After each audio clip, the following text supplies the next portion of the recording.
a PEC que reduz a jornada de trabalho de 44 horas para 36 horas. É uma mudança que começa, por análise, para mim, da seguinte forma. Nos Estados Unidos, o contrato de trabalho ele não é de tantas horas por dia, segundas, terças, quartas, quintas, sextas e sábados. Não. Nos Estados Unidos, você faz um contrato e vai cumprir durante os dias que você escolhe e durante as horas que você escolhe. Você ganha proporcional ao tempo que você se dedica trabalhando. Com um diferencial, naquela hora você é exclusivamente do seu emprego, da sua empresa e da sua função. E por que isso dá certo nos Estados Unidos, professor Raul? Porque nos Estados Unidos as lojas que vivem assessoradas pelas maiores, e melhores figuras do chamado mundo do mercado do trabalho e a tecnologia que permite pesquisa todos os dias, lá você sabe o horário de pico. Então o funcionário chega e diz: eu quero trabalhar no horário de pico. Mas você vai trabalhar mais do que nos outros horários. Sim, mas nesse horário eu vendo tudo que é possível. Por quê? Porque no Brasil nós temos muita gente que fica no horário de trabalho sem ter o que fazer. Isso é fato, isso é verdade. Não se pode combater isso não. Tem horas que você chega e os funcionários estão todos sem clientes. E já tem determinada hora que a enxurrada de clientes chega ao ponto dos funcionários, nem todos, em toda a sua totalidade, darem vencimento. As pessoas, umas ficam esperando pelas outras serem atendidas. Então, essa nova PEC 8 de 2025, ela vem equacionar uma situação que é real e verdadeira. Vai descer de 44 horas para 36 horas, sem prejuízo financeiro do salário. Até aí eu estou falando de uma coisa que é equacionada na matemática como perfeita. Mas vem uma outra situação que eu aprendi há dias atrás por um zap que eu recebi do meu amigo Silvinho Menezes Tavares, na fala de um economista, quando ele diz que é simples você analisar. Todo mundo quer ser funcionário. Todo mundo quer ser funcionário. É muito prático você ouvir essa palavra.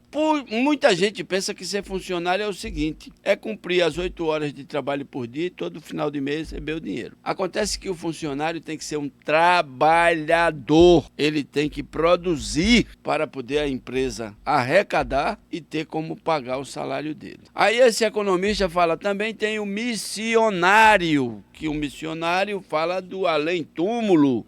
E depois vem o empresário, esse que essas leis encostam na parede e dizem: se virem, porque está no plural. Você tem que trabalhar agora com essa nova lei que o empregado trabalha 36 horas e você tem que pagar o mesmo salário que pagava quando ele tinha 44 horas. Ele está trabalhando menos. Aí vem uma justificativa de uma das partes que defende essa tese, que foi muito debatida no Congresso Nacional e que ontem foi apresentada em forma de lei com as assinaturas suficientes para se dirigir a PEC para a Comissão de Justiça. E aí o que diz o empresário sobre isso? Vai ter que respeitar a lei. Mas vem uma parte da sociedade, principalmente de administradores de empresa e economistas, que vão defender teses até contrárias. Uns dizendo que está bom. Por quê? Porque se esse funcionário trabalhando 36 horas, ele se sente menos cansado e pode produzir mais, vai dar o mesmo rendimento que dava trabalhando as 44 horas, já na exaustão das suas energias. Essa é uma tese. E vem a outra tese que se contrapõe, que diz o seguinte: mas ele trabalhando menos, se ele produzir menos, por que o empresário é obrigado a pagar o mesmo salário que pagava anteriormente? Esse é um conflito de interesses que é discutido sobre um conflito de opiniões. Mas é necessário que quem esteja a analisar isso tenha consciência cívica de que sacrificar o empregado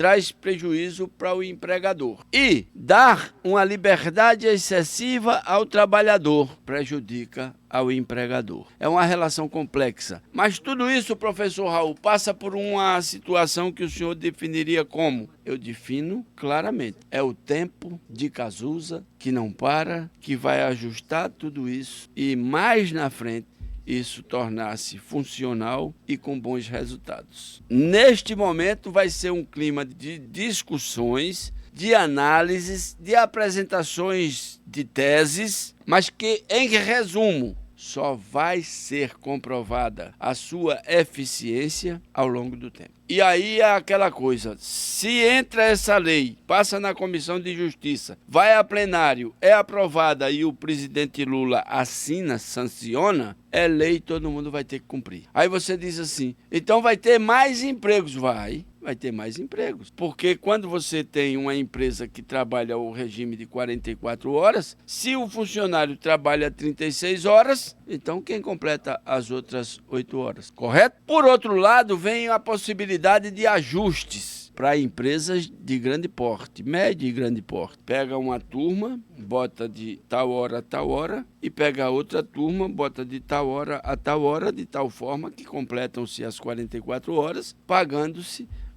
as 36 horas a cada turma. É uma época e uma fase de adaptação. E quem não souber se adaptar, se prepare, porque essa lei, eu não tenho dúvida que vai passar na Comissão de Justiça, vai a plenário, vai ser aprovada e vai ser sancionada, porque o presidente Lula, obviamente, que não vai brecar uma lei que beneficia a milhões de trabalhadores no Brasil. Há outras empresas que trabalham em regime dioturnamente, domingo a domingo, isso aí vai ter que haver acordo e esse acordo terá que ser feito com a presença dos sindicatos, dos trabalhadores e dos empregadores. De certo que no conjunto da obra a solução vai ter que aparecer da mais antiga forma que é na humanidade, empiricamente, pela aprendizagem, pela adaptação, pelo encaminhar das coisas, se corrigindo erros e ampliando acertos.